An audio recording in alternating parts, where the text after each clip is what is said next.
Bom dia! Seja bem-vindo a mais um Café na Presença, mais um café na presença do Senhor, mais um café na presença do Espírito Santo, mais um café na presença do nosso Mestre Jesus.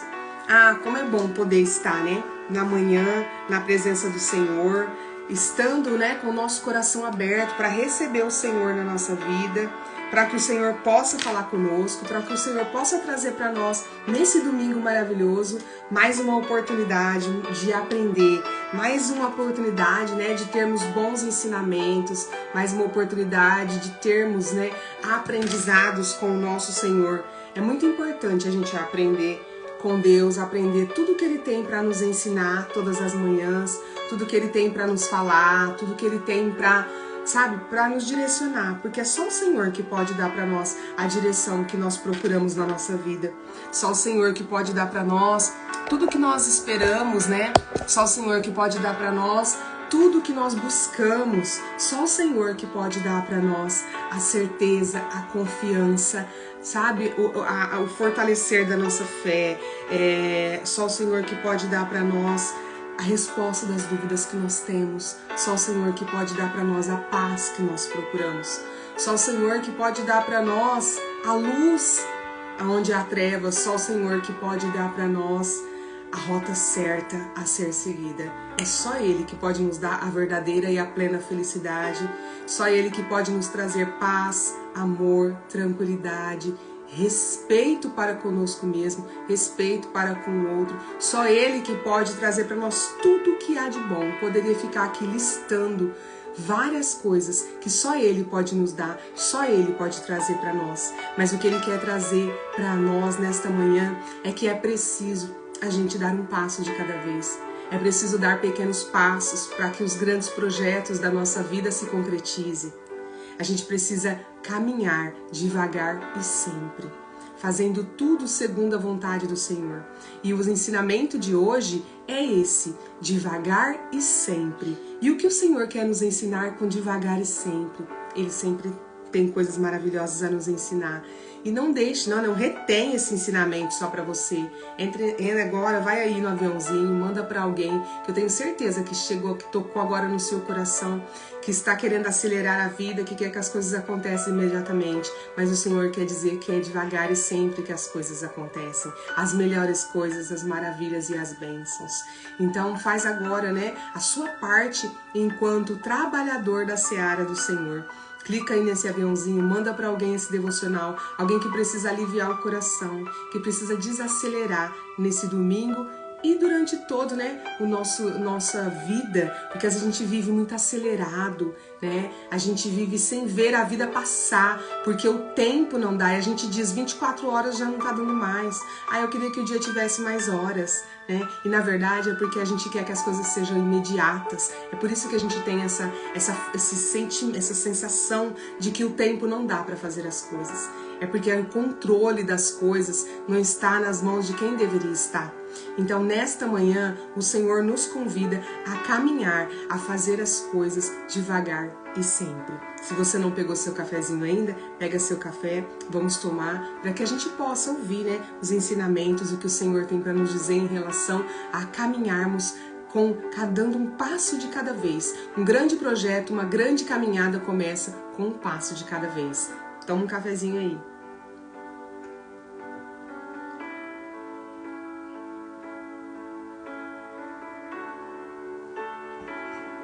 Graças a Deus, o Senhor tem para nós coisas maravilhosas. O Senhor tem para nós coisas extraordinárias. Mas a gente precisa aprender a esperar o momento certo das coisas. É como eu disse, Deus nunca se atrasa. Ele chega na hora certa, no momento certo. Ele se manifesta na hora exata. A gente aqui quer que as coisas aconteçam na nossa hora. E o calendário, o relógio de Deus não é o mesmo que o nosso. Vamos fazer a nossa oração para que a gente possa começar a receber mais e mais? Apesar que já começamos, não é mesmo? Vamos fechar os nossos olhos neste momento e agradecer. Senhor meu Deus, Pai Todo-Poderoso, Paizinho amado, Espírito Santo, bom dia, que bom que vamos passar o dia juntos. Sejam bem-vindos à nossa mesa, sejam bem-vindos nossa casa, bem-vindos ao nosso coração, à nossa vida, Senhor. Senta conosco, vamos tomar um café juntos. É um prazer, Pai, estar na sua presença. Espírito Santo de Deus, dai a nós discernimento, sabedoria, ciência das coisas, para que possamos compreender a palavra do Senhor e entender, para que essa palavra vá direto ao nosso coração e como semente, nosso coração seja terra fértil e essa semente possa germinar, brotar, crescer, florescer, dar bons frutos e muita sombra a quem está à nossa volta. E que no nosso dia a dia e na nossa vida a gente aprenda a não desistir, a não parar, a dar um passo de cada vez, a caminhar devagar e sempre. Amém? É isso que o Senhor quer, que a gente caminhe devagar e sempre na presença dEle, devagar e sempre, né, rumo, né, ao que Ele tem para nós, rumo a tudo que Ele tem para nós, e são bênçãos, são coisas maravilhosas. O Senhor só tem coisas boas para nós. Às vezes a gente fala assim, nossa, mas eu tô sofrendo tanto, é da vontade de Deus, é deserto, você precisa passar, porque entre o deserto, você estava na escravidão, você tá passando pelo deserto de glória, porque a escravidão já ficou para trás e você está indo rumo à terra prometida. Então é só agradecer, em nome de Jesus, agradeça. Passe pelo seu deserto dando glória, é o que eu falo para vocês. Glória a Deus, tá doendo, glorifica, tá sangrando, glorifica, não tá perdido, glorifica, tá feliz, glorifica, tá triste, glorifica. Essa é a missão, né? O lema do cristão, glorificar em nome de Jesus, porque o deserto ele fica no nosso caminho rumo à terra prometida. E a terra prometida é para todos nós. Ela não é prometida para um e para outro. Ela é prometida para aquele que crê. Ela é prometida para aquele que caminha com o Senhor. Mas todos têm a oportunidade de dizer sim. Todos têm a oportunidade de caminhar. Basta querer. Basta ter, né, tomar a decisão. A vida é feita de decisões. A gente não faz só o que quer, só o que gosta. A gente decide por aquilo que agrada ao Senhor. Amém? Vamos fazer a nossa leitura e do nossa reflexão desse dia. O devagar e sempre, né? Pegamos aqui nosso devocional. E o Senhor diz para nós em 2 Timóteo, capítulo 1, versículo 13. Retenha com fé e amor em Cristo Jesus o modelo da sã doutrina que você ouviu de mim. A construção de uma fé inabalável não é uma tarefa realizada num só dia. Não acontece de uma única vez quando voltamos nossa vida para Deus. É algo que se constrói fundamentando nossa vida em um relacionamento diário com Jesus. Uma casa não é construída em um estalar de dedos. Assim também, cada tijolo posicionado em nossa vida a torna mais próxima da plenitude almejada pelo Pai para nós. No texto que lemos, Paulo diz a seu discípulo Timóteo que o tenha, por exemplo, no que diz respeito aos ensinamentos da vida com Deus. Ao lermos a Bíblia, percebemos que por muitos anos eles caminharam lado a lado, com Paulo ensinando e orientando Timóteo em sua vida como um propagador do Evangelho. Aprendo que na vida, grandes coisas são construídas com pequenos passos. Por exemplo, se quisermos um grande nível de intimidade com Deus, precisamos de intensidade e constância. Mudanças em nossa vida são geradas com pequenos passos. Entenda isso. Muitas vezes, queremos que tudo aconteça do dia para a noite, e ao percebermos que serão necessárias diligência e constância, desanimamos e acabamos desistindo. Ao dar pequenos passos, alcançaremos grandes promessas. Essa é uma grande realidade para a nossa vida. Temos a tendência de querer acelerar passos ou encurtar caminhos, mas o fato é que se formos diligentes, teremos uma vida próspera e abundante. O que você tem edificado? Lembre-se, grandes projetos se iniciam com pequenos passos. Não desanime, mesmo que os resultados ainda não sejam visíveis. Coloque cada dia mais um tijolo na construção da vida que você deseja viver amanhã. E a frase de hoje é: hoje sou melhor que ontem e amanhã quero ser melhor que hoje. A palavra do dia é construção. Nós estamos sempre em constante construção.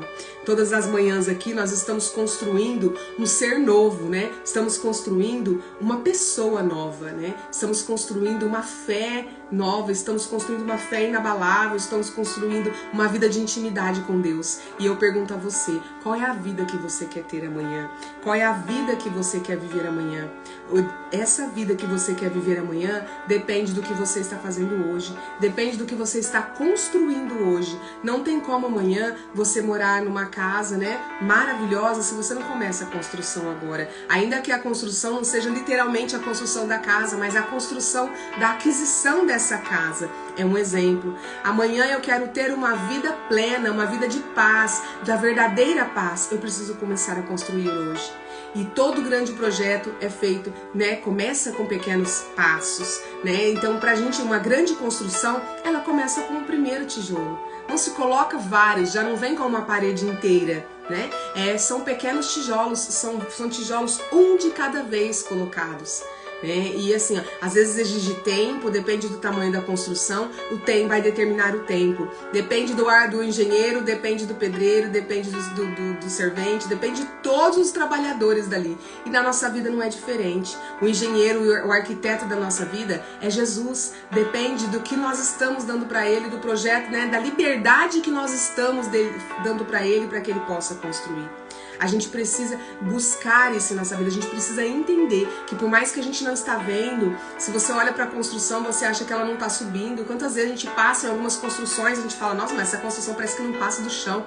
Mas não é. Ali estão alicerçando, né? Estão reforçando as bases dela. E não é diferente com Deus. Deus está fazendo isso na sua vida. Talvez você não está vendo aquilo que você quer. Você não está vendo as transformações que você quer. Mas o Senhor não está de braços cruzados. Se você deu a direção a Ele, se você disse para Ele que o projeto da sua vida é dele, que Ele é o arquiteto, que Ele é o engenheiro, que é Ele responsável pela obra, pode ter certeza que Ele está trabalhando. Ele está trabalhando no silêncio, Ele está fortalecendo as bases, os alicerces, que é a parte mais importante da construção.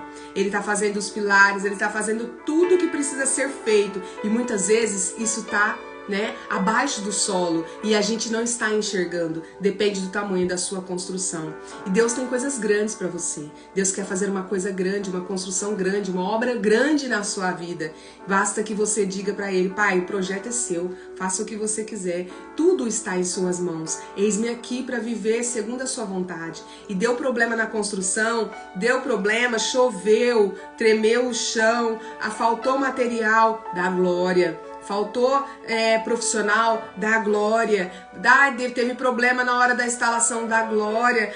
Comprou material errado, dá glória. São as adversidades, né? São as tribulações. E próprio Jesus não nos prometeu uma obra, uma vida, né, em construção sem tribulação.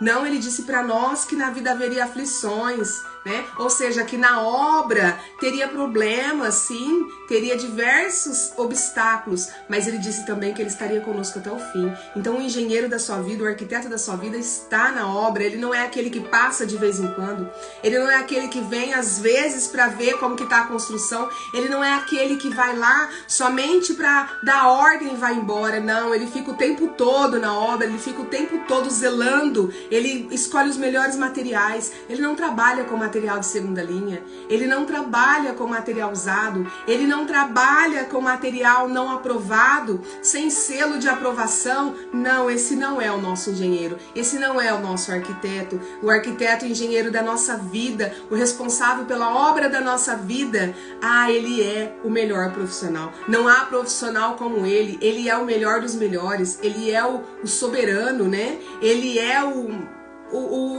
esplendor, Ele é o exemplo de todos na categoria. Ele é o exemplo de todas as áreas. Ele está em todos os lugares. Se está o carpinteiro trabalhando, lá está Ele. Se está o eletricista, lá está Ele. Se está o pedreiro, lá está Ele. Se está o encanador, Ele está lá. Se está o marceneiro, Ele está lá. Ele está. Se está o ferreiro, Ele está lá. Se está em todos os momentos Ele está. Então fique tranquila, quando você entrega a sua obra para ele, não é igual o homem não, que você entrega uma obra para ele e de repente você vai lá, ele fez diferente do projeto, ele colocou material de segunda linha, ele colocou material usado, ele trouxe profissionais que não são capacitados para construir a sua obra. Esse é o homem, não confunda, mas a obra é feita devagar, mas sempre. Como né, o nosso tema de hoje, a gente precisa ter isso na nossa mente. Então tenha certeza, glorifique hoje, aproveite nessa manhã, nesse domingo e dê glória pela obra da sua vida, porque ela está sendo construída, ela está sendo feita da melhor forma e ela vai ser esplendorosa, ela vai ser no momento certo. Você vai olhar para ela e vai dizer: Senhor, eu não vi tudo isso sendo construído, mas glória a Deus. Então glorifica cada momento, glorifica cada tijolo, glorifica cada momento que você está aqui nessa manhã.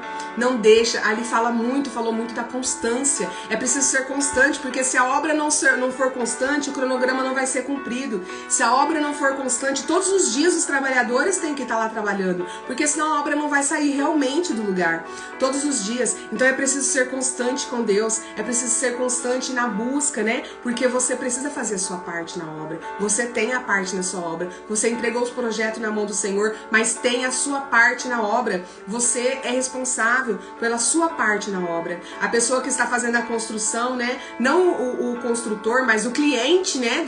Do engenheiro, do arquiteto, ele tem a parte dele. Ele precisa comprar os materiais. Ele precisa tomar decisões. Ele precisa definir. Então ele consulta o engenheiro, ele consulta o arquiteto, aquele que tem o discernimento, sim. E nós buscamos ser aqueles que têm o discernimento. Nós consultamos. E mais do que isso, nós estamos todos os dias pela manhã sentados na nossa mesa com esse profissional maravilhoso, nosso mestre Jesus, o nosso engenheiro, o nosso arquiteto, o nosso tudo, porque ele é tudo na nossa obra, na obra da nossa vida. E nós estamos diretamente com ele. Ele não foge de nós, ele não esconde, ele não deixa de atender o telefone, não, ele vem pessoalmente, ele fala conosco pessoalmente. Ele está conosco a todo momento. Então não perca essa oportunidade.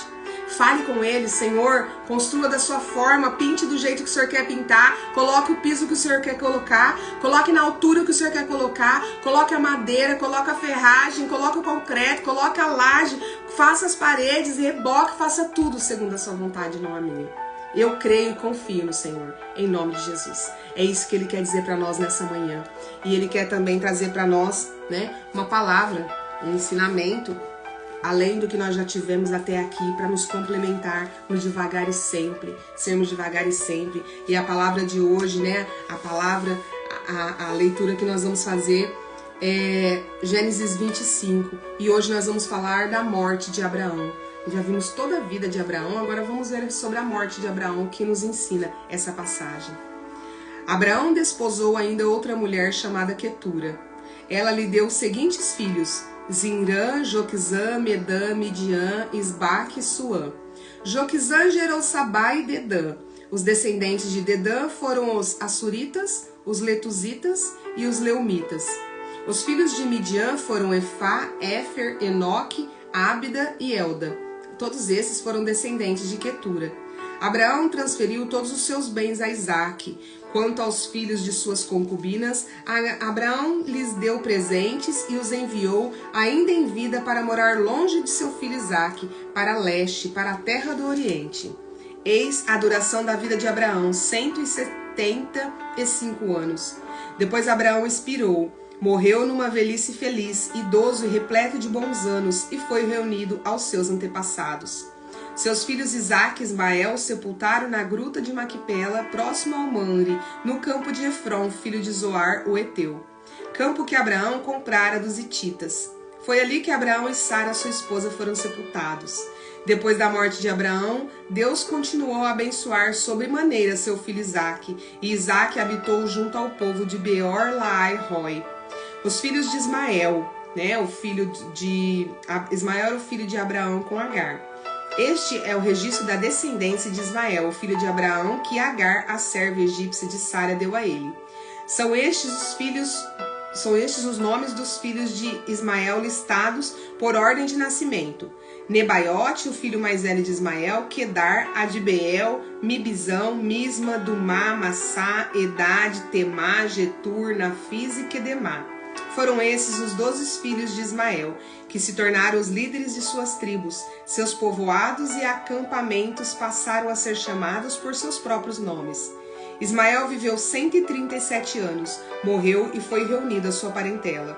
Seus descendentes estabeleceram-se na região que vai de Avilá a Sur, perto da fronteira com o Egito, na direção que vai para Assur, e viveram em hostilidade contra todos os seus irmãos. A descendência de Isaque. Eis a história da família de Isaque, filho de Abraão. Isaque foi gerado por Abraão. Era Isaque da idade de 40 anos quando se casou com Rebeca, filha de Betuel, o arameu de Padã Arã, e irmã de Labão, também arameu. Isaque suplicou em oração ao Senhor em favor de sua esposa, porquanto Rebeca era estéril. O Senhor atendeu ao pedido de Isaque e Rebeca, sua mulher engravidou. E acontece que 2 filhos se empurravam no ventre de Rebeca, pelo que expressou preocupação, porque está me acontecendo isto? E buscou Rebeca o conselho do Senhor. Então revelou-lhe o Senhor: 2 nações estão representadas em teu ventre. Já desde as tuas entranhas 2 povos buscam a separação, e viverão como inimigos. Um povo será mais forte que o outro, e o mais velho servirá ao mais moço. Quando chegou o tempo de dar à luz, eis que ela trazia gêmeos. O primeiro a sair era ruivo, e todo o seu corpo era como um manto de pelos. Por esse motivo lhe deram o nome de Esaú. Em seguida saiu seu irmão com a mão agarrada no calcanhar de Esaú, razão pela qual foi chamado de Jacó. Tinha Isaque 60 anos de idade quando Rebeca os deu à luz. Os meninos cresceram, Esaú tornou-se caçador habilidoso e vivia percorrendo os campos, ao passo que Jacó cuidava do rebanho, era pacato e vivia nas tendas. Isaque preferia Esaú, porque gostava de comer de suas caças. Rebeca, entretanto, preferia Jacó. Certa vez, quando Jacó preparava um ensopado, Esaú chegou esgotado e faminto do campo e pediu-lhe: deixa-me comer desse cozido vermelho, pois estou com muita fome e exausto. Por isso, mais tarde, deram também a Esaú o nome de Edom, ou seja, vermelho. Então Jacó lhe propôs: vende-me primeiro o teu direito de primogenitura. Ao que Esaú replicou: eis que eu vou morrer, de que me servirá o direito de primogenitura? Jacó quis oficializar o ato. Jura-me primeiro, portanto. Esaú lhe jurou e vendeu seu direito de primogenitura a Jacó. Então Jacó lhe deu pão e o ensopado de lentilhas. Ele comeu e bebeu até fartar-se. Levantou-se e partiu. Assim desprezou Esaú todos os seus direitos de filho mais velho. Amém. Né? A gente vê aqui que teve, né, a morte de Abraão, que morreu feliz, né? Teve uma vida com Deus, o amigo de Deus, né? O que para nós, né? A gente busca todos os dias ser amigo de Deus. Abraão foi amigo de Deus, então ele morreu feliz, mas ele deixou sua descendência. A gente viu a vida de Ismael e a gente viu sobre Isaque, né? Isaque e a Raquel, que casou com Rebeca. Rebeca era estéril e Isaque clamou ao Senhor e o Senhor fez com que ela engravidasse. Então veja bem, a Bíblia tem vários testemunhos de mulheres estéreis, né? De mulheres estéreis que foram, né? Que tiveram a bênção, após clamar ao Senhor, tiveram a bênção de gerar filhos. E Rebeca foi uma delas. Então Rebeca engravidou de dois filhos, né? Gêmeos, 2 homens, né? 2 meninos, né? Esaú, né? E Jacó. E Esaú era o mais velho, nasceu, a Bíblia fala sempre que ele era peludo, né, tudo, porque há passagens que vai contar algo sobre isso, então eles enfatizam. E Jacó, ele era mais pacato, né, era o mais novo. Só que Deus, quando Rebeca, eles começavam a brigar dentro da barriga de Rebeca. Então tem coisas, gente, que já vem de muitas e muitas gerações, já vem antes da gente nascer, e é só Deus para dar e conduzir a situação e restaurar esse processo. Porque você vai ver ao longo da história de Jacó e Esaú que Deus vai fazer isso, mas há todo um processo, há todo um deserto a se passar. E essa indiferença entre eles vem desde dentro da barriga da mãe. E Deus fala para Rebeca que dentro da barriga dela tinha nações. Então Deus, ele já profetiza, Deus já tem propósitos e projetos para para nós dentro da barriga de nossa mãe. Deus já nos conhece antes de estarmos no ventre da nossa mãe. Então eu digo para você, Deus tem uma construção maravilhosa, Deus tem um projeto extraordinário para sua vida. Antes de você nascer, do ventre da sua mãe, Deus já sabia, já tinha definido o que seria da sua vida, o que você iria fazer. Então não queira você ser o responsável pelo projeto da sua vida, porque ele já foi escrito, ele já foi desenhado, ele já foi planejado pelo nosso Senhor. Então entregue e deixe com que ele conduza isso. E ele já sabia, né, que da barriga de Rebeca nasceria 2 nações, e eles seriam inimigos. A gente vai ver isso ao longo do tempo, né? A gente viu aqui também que enfatizou que Abraão teve uma outra mulher, Quetura. Então a poligamia, né, ter várias mulheres naquela época, não é que era na verdade agradava a Deus, né? Na verdade Deus tolerava. Aqui fala isso, que Deus tolerava, mas a vontade de Deus sempre foi que cada casal fosse um homem e uma mulher, e não essa poligamia. Mas houve um período em que Deus tolerava, e como Deus tolerava, até os homens de Deus, no caso Abraão, foi, né, teve outras mulheres além de Sara. E a gente vai ver isso em vários relatos, em várias passagens, né? Mas o que a gente tem que aprender dessa história aqui toda? Primeiro, se Deus fez uma mulher estéril dar filhos, de gerar gêmeos, o que ele não pode fazer na sua vida? O que é o seu problema perto de uma esterilidade? Então, creia, clame ao Senhor, porque se estiver no projeto dele, que da sua barriga vai nascer nações, você pode ser estéril, que ele vai fazer você engravidar. E se nascer, ele tem para sua vida grandes projetos, e que através da sua vida vários projetos acontecerão, e que ele vai fazer mover a partir da sua vida, através da sua vida, ele vai fazer você gerar. Pode ter certeza. Então, se você não está gerando ainda, é porque você não está clamando a ele. Porque a gente vê que, a gente vai ver outras passagens pra frente, né? Ana clamou ao Senhor para que tenha filho. Isabel clamou ao Senhor. Agora a gente vê aqui que Isaac clama ao Senhor por Rebeca, mas Rebeca deve ter clamado ao Senhor quantas vezes? Eles eram pessoas, né, de Deus. Então a gente precisa aprender a clamar. Então aproveita que você vai estar na mesa com o Senhor hoje e clame a Ele. Fala para Ele o que você quer gerar, né? O que você quer gerar? Fala para Ele o que Ele quer, o que você quer gerar. Você quer gerar os projetos que Ele tem na sua vida? Então entrega para Ele. Fala, Senhor, é a hora, eu quero gerar os projetos que o Senhor tem para minha vida. Eu te entrego o meu ventre espiritual. O nosso ventre espiritual gera muitas coisas, né? Nosso ventre espiritual gera uma nova vida, gera novos projetos, gera novas atitudes, gera novas ações, gera novos pensamentos, gera novas palavras, gera tudo novo no nosso ventre espiritual. Então, e se for o seu ventre mesmo, se você quiser gerar, também fale com o Senhor, clame a Ele, porque só Ele pode fazer por você aquilo que a medicina não pode, aquilo que os homens não podem, em nome de Jesus. Só que você tem que lembrar que tudo é feito um passo de cada vez. E dê o primeiro passo nessa manhã, nessa mesa, fala com Ele, clame, explique, chore, rasga o seu coração, mas dê glória também, adore, diz que ama, clame por Ele, glorifique, porque esse é o nosso Deus, o Deus que fez milagres, faz milagres e fará para todo sempre milagres, em nome de Jesus. Feche seus olhos e vamos agradecer por esse ensinamento dessa manhã. Pai amado, Mestre Jesus, Espírito Santo, obrigada por este ensinamento tão grandioso, tão valoroso, que essas palavras possam continuar germinando no nosso coração. Dai-nos entendimento e discernimento destas palavras, para que a gente possa aplicá-las na nossa vida, no nosso dia a dia, para que a gente possa também transbordar essas palavras e ensinamento na vida de outras pessoas, para que sejamos vitrine também, para que outras pessoas possam nos olhar, Pai, e ver que devagar nós estamos construindo e fazendo uma grande construção. Senhor, que nós possamos neste dia deixar o imediato para trás, deixar o rápido, o agora para trás, e sim passarmos a adotar na nossa vida a sua hora, o seu calendário, para que nós possamos viver as suas bênçãos em nome de Jesus. Amém.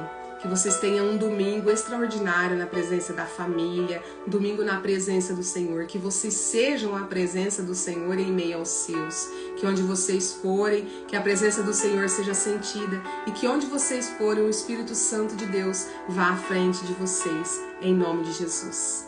Aproveita agora aquela conselho que eu dou para vocês todas as manhãs.